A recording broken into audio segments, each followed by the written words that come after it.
Hello and welcome to Real Hi-Fi Help. Let's take a look at audio research, the sound. So this is just my opinion. I think that audio research is one of those more special types of brands. And I would actually give it a rating of fine, like Aquaphase. And coming from me, that's very positive. I feel that it's above average, this brand. Feeling overall very balanced, very neutral, very old school. And I like that, I like that there are still companies around doing this old school, traditional, raw, more limited type of sound. It has a more earthy quality to it. And a lot of people from this new age that we live in, they're not gonna like this type of sound because it's just too reminiscent of the good era of Macintosh, Luxman, Sansui, back when they made their best models in probably around the 1980s. I feel that a lot of people are kind of brainwashed nowadays to buying this new sound that has a lot more black level, a lot more separation, a lot more vulgar, dry, and focused on the structural part of the music, where everything is kind of in its own box.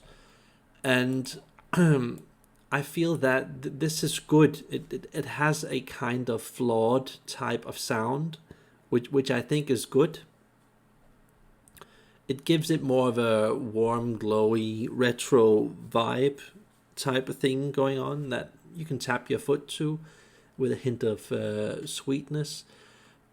I still would say that even though I'm writing so much good about this brand, I still would say that if you take like the mid to the top models of YBA, I still think that they can do it quite a bit better.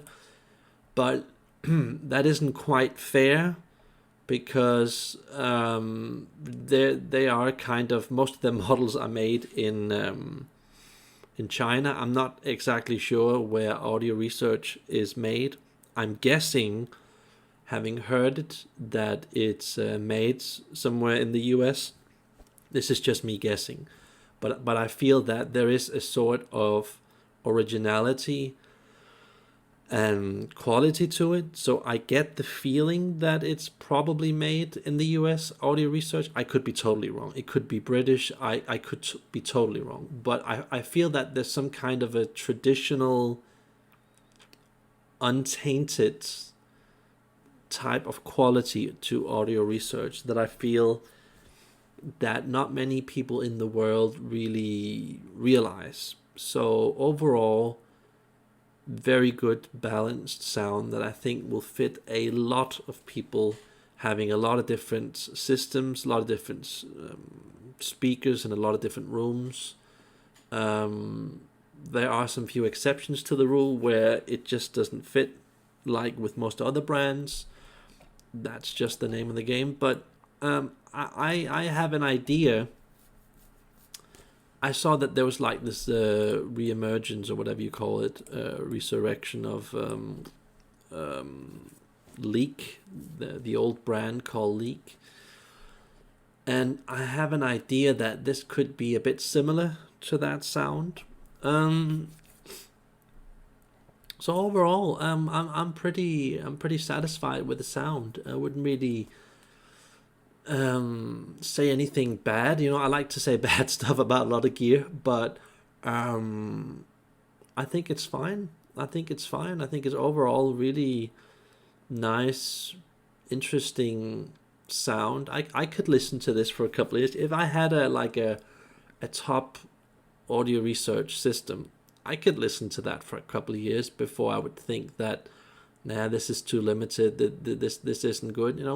Of course, the price, I would feel that it was just like a bit too pricey.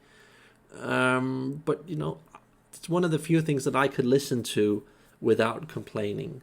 And I heard it at several shows, and I was surprised. I was surprised. Could I be a bit biased? Maybe, because I noticed that the people that set audio research up, they seemed to be better than a lot of the other systems. So that could probably make me a bit biased. I get a feeling that people that have audio research, the people that demonstrated at shows, I get the feeling that they are a bit better at demonstrating their sound. I could be wrong, but I definitely get the feeling with Nate and Hegel.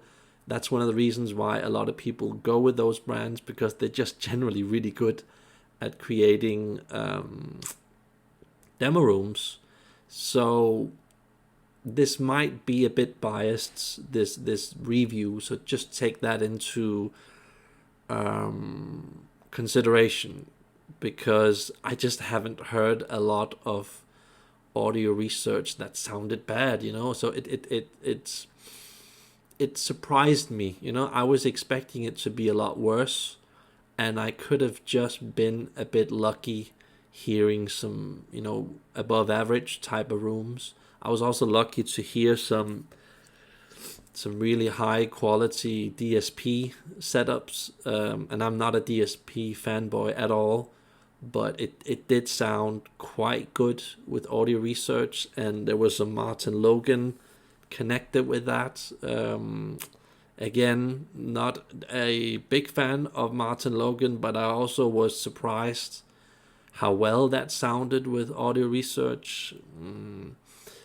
But I wouldn't expect Martin Logan generally to sound that good, so that also surprised me a bit. But sometimes you just hit a certain combination of gear that kind of sounds pretty cool, pretty neat. So yeah, audio research with some top DSP on like a regular mid-model Martin Logan, it can actually sound pretty damn good.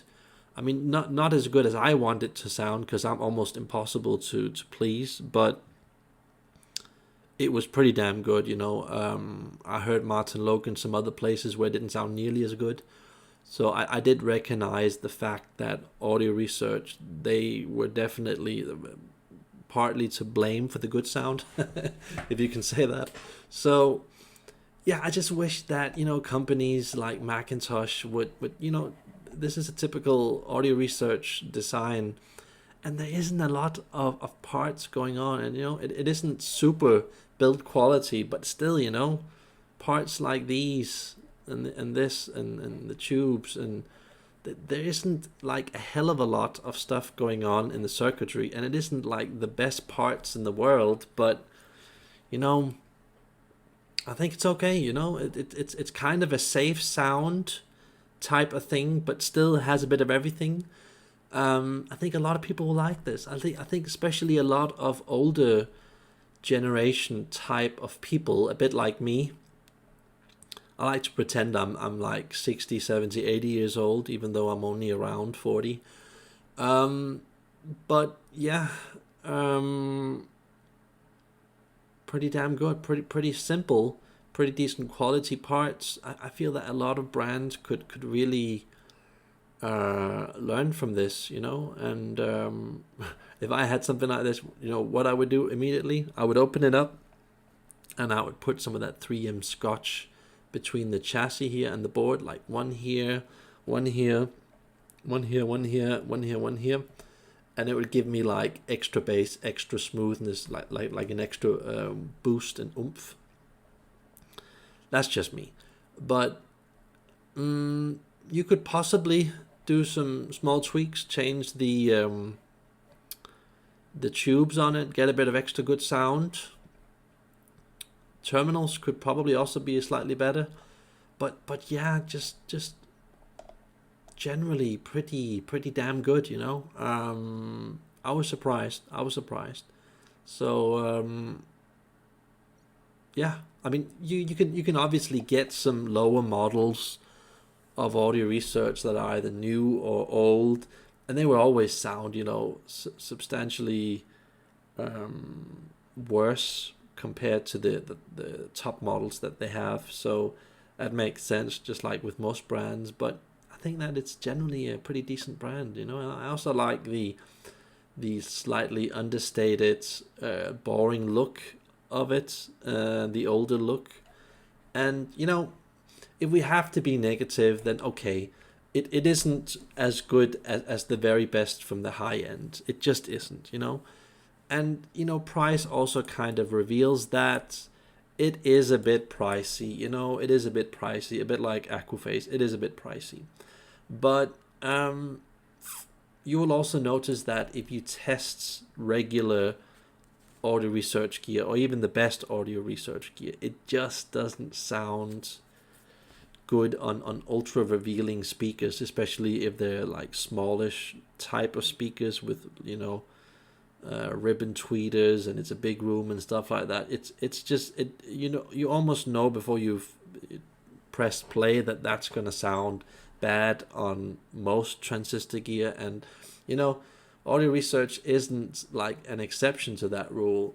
There just isn't a lot of regular transistor gear out there that sounds good with like the highest end speakers.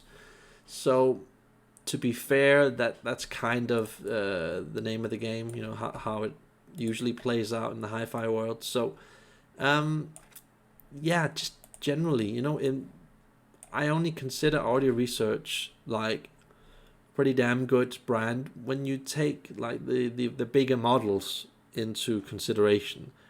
Even though I have so much positive to say about this brand, I would still not touch anything at the bottom, even if it's the older models, slightly older models, or some of the various newest models. I haven't heard the very newest models from 2020.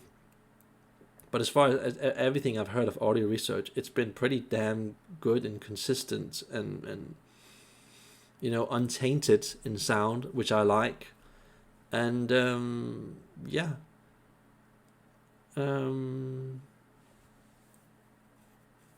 it's pretty damn good. But I wouldn't recommend their mid models. You know, I would only recommend their top models. But you know, that's me. I'm a bit special. I think a lot of people would kind of forgive them for their mid models. I think so. But yeah, overall a really good brand. You know, they make a lot of, I think they've made a lot of models throughout the years, and I was surprised. I was surprised how good it was compared to the standard that is out there. So yeah, you could always get like a Macintosh, the newest Macintosh integrated, that has like a lot more black level, a lot more this specific type of detail, a lot more linear, a lot more cool factor. Yeah, but again, you know, it would also lose a bit. The Macintosh would then you lose a bit compared to the sweetness, the authentic sound.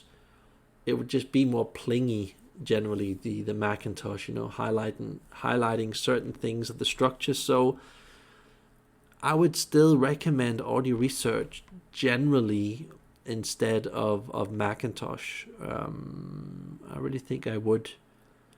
And when I think of audio research, you know, I instantly think of these classic, hard to get retro Sansui amps, or the really good Luxman amps, or the few retro really good amps that they made back in the day, Macintosh, around the 1980s, that had tube tech in it, that didn't have much circuitry, which had some pretty good caps.